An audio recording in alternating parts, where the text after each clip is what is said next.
আসসালামু আলাইকুম খামারি ভাইরা, কেমন আছেন আপনারা? আশা করি ভালো আছেন। আল্লাহর রহমতে আপনাদের দোয়ায় আমিও ভালো আছি।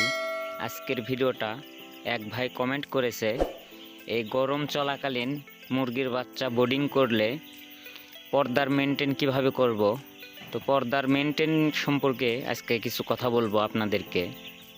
গরমকালে মুরগির বাচ্চা বোর্ডিং করলে অবশ্যই দিনের বেলা শেটের পর্দা তুলে রাখবেন, রাতে শেটের পর্দা নামিয়ে দিবেন। বর্তমানে দিনে যে গরম, প্রায় 40 ডিগ্রি তাপমাত্রা, মুরগির বাচ্চা বোর্ডিংকালে মুরগির বাচ্চার তাপমাত্রার প্রয়োজন হয় 34 ডিগ্রি। বর্তমানে দিনের তাপমাত্রা প্রায় 40 ডিগ্রি। তো আপনারা অবশ্যই শেটের পর্দা দিনের বেলা তুলে রাখবেন। অনেকে এই ভুল করে থাকে, ব্রোডিং চলাকালে দিনের বেলাও শেটের পর্দা নামিয়ে রাখে।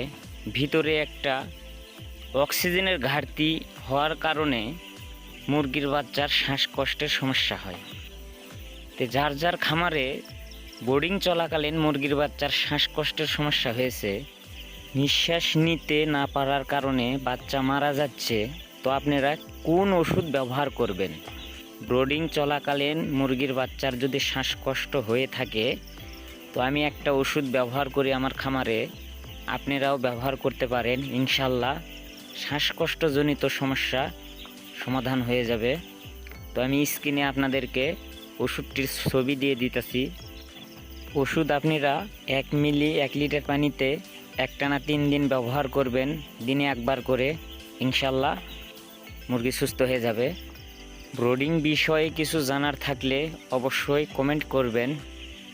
তো আমি কমেন্টে আপনাদেরকে সেসব বিষয়ে বলার চেষ্টা করব। গরমকালে দিনের বেলা শেটের পর্দা তুলে রাখবেন, রাত্রেকালে পর্দা নামিয়ে দিবেন। অবশ্যই এই জিনিসটা ফলো রাখবেন, ভিতরে যেন অক্সিজেনের ঘাটতির অভাবে মুরগির শ্বাসকষ্টজনিত কোনো সমস্যা না হয়, মুরগি যেন মারা না যায়, লক্ষ্য রাখবেন। সবাই ভালো থাকবেন। আমার ভিডিওটি ভালো লাগলে অবশ্যই আমার চ্যানেল সাবস্ক্রাইব করবেন। যারা সাবস্ক্রাইব করেছেন তাদেরকে অসংখ্য ধন্যবাদ। ভালো থাকবেন, সুস্থ থাকবেন। আল্লাহ হাফেজ।